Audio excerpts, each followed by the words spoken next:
আসসালামু আলাইকুম। দর্শক ভাই, আজকে আমি চলে এসেছি একটা ছাগলের খামারে। একটা নতুন উদ্যোক্তা, তরুণ উদ্যোক্তা, পড়াশোনার পাশাপাশি, লেখাপড়ার পাশাপাশি ছাগলের খামার শুরু করছে। দেখেন, এই যে আমার ভাইটাকে যে দেখছেন, এই হলো এই ছাগল খামারের মালিক। প্রথমে প্রায় 12-13টা ছাগল দিয়ে খামার শুরু করছে। মোটামুটি এখন তার খামারের বয়স হলো 6 মাস। উন্নয়নের কি ধারা এখনো সে বুঝতে পারতেছে না। নিজেকে অভিজ্ঞতা অর্জন করার জন্য খাবার শুরু করছে। দেখেন, ছাগলগুলো খামারের ভিতর থেকে বাইরে নিয়ে আসতেছে খাবার দেওয়ার জন্য। দেখেন, এক এক করে ছাগলগুলো কত সুন্দরভাবে আসতেছে, এই যে নিচে নেমে। সে আসলে খামার করা আসলে খুবই সুন্দর, ভালো। যদি কোনো ব্যক্তি অল্প বয়সে খামার শুরু করে বা উদ্যোক্তা হতে চায়, তাহলে আপনারা চাইলে হতে পারবেন এই ভাইয়ের মতো। যেমন ভাইটি পড়াশোনা করে এবং ছাগলের খামার শুরু করছে। সে নিজের আত্মকর্মসংস্থানের ব্যবস্থা করছে, ছাত্র অবস্থায় খামার শুরু করছে। ভাই, টাকার পিছনে ছুটবেন কেন?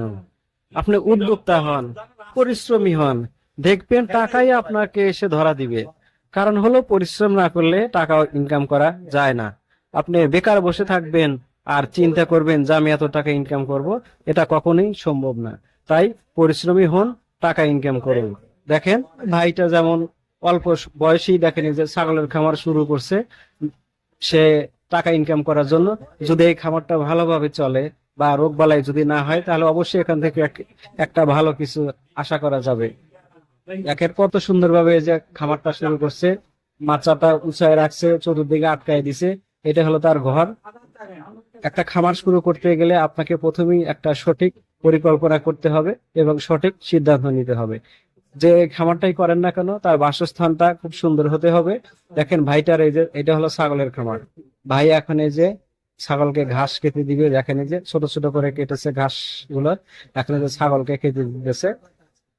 দেখেন, সবাই এই যে খাওয়া দাওয়া শেষ করে আবার নিচে চলে আসছে। এইখানে দেখেন চতুর্দিকে আটকানো আছে, নেট দিয়ে আটকায় রাখছে, যাতে ছাগলগুলো বাহিরে যেতে না পারে। আর সবগুলা ছাগলই এইখানে খেতে দেয়। এই একটা বাচ্চা হয়েছে, দেখেন ছাগলের। মা ছাগল, দেখেন কত সুন্দরভাবে তার বাচ্চাকে দুধ খাওয়াইতেছে। আমার যে ভাইটা ছাগলটা ধরে আছে। আসলে এই কাজগুলো করতে আসলে অনেক মজা লাগে। নিজের কাজ নিজে করতে অবশ্যই ভালো লাগে। দেখেন, দর্শকেরা কত সুন্দরভাবে ছাগলের খামারটা ভাই পরিচালনা করে। আসলে ভাইটিকে যে ছাগল খামার করছে, তাকে পরামর্শ সে নেয় হলো উপজেলা প্রাণী সম্পদ ও ভেটেরিনারি হসপিটালে যে স্যাররা আছে, তাদের কাছ থেকে পরামর্শ নিয়ে সে ছাগলের খামার শুরু করছে। আসলে ভাইটা আসলে একজন অভিজ্ঞ, নিজে একজন উদ্যোক্তা হওয়ার জন্য দেখেন মনের মধ্যে কি দূর আস্থা রেখেছে। সে ছাগলের খামার শুরু করে দিয়েছে। দেখেন, নিচে আবার ছাগলগুলাকে খেতে দিচ্ছে। দর্শক ভাইরা, ভালো থাকবেন আপনারা সবাই।